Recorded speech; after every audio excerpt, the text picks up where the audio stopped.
sold there. So PI Porvorim led a team and carried out a search and panchnama over there of the articles found there. It was found that there were around 80 boxes of different articles such as toffees, chocolates and powders which contained cannabis in some quantity, and it is completely illegal to sell or to store or stock such kind of products. There was no license, anything, which is impossible to have, and therefore we have registered a case of NDPS. We have registered a case under NDPS Act, and we have seized all the articles. Further investigation regarding manufacturer and supply chain is currently being carried out, and once that investigation is complete, we'll have a clearer picture of how that happened. What rupees? How much it was? It was worth around rupees 2.25 lakh. Okay. Yeah. So the person who is from the Porvorim only, or is from outside?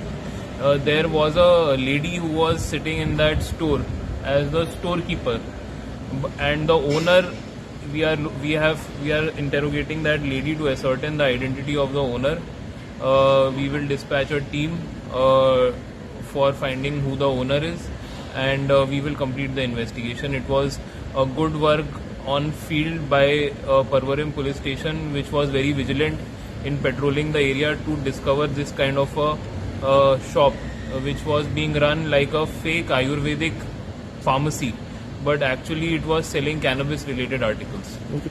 और ऐसा भी देखा गया कि पेंजिम के अंदर most probably जब वो बलून्स वाले या कोई लामानी लोग, ये लोग ऐसा बोलते हैं कि वहाँ पे वो लोग गांजा वगैरह बेचते हैं, बोलते हैं। कुछ डाउट है आपके ऊपर? हम लोग इस पे we have kept strong watch on any anti-social elements who may be peddling in drugs. Regular cases are being booked regarding peddling of narcotic items, and whenever any information comes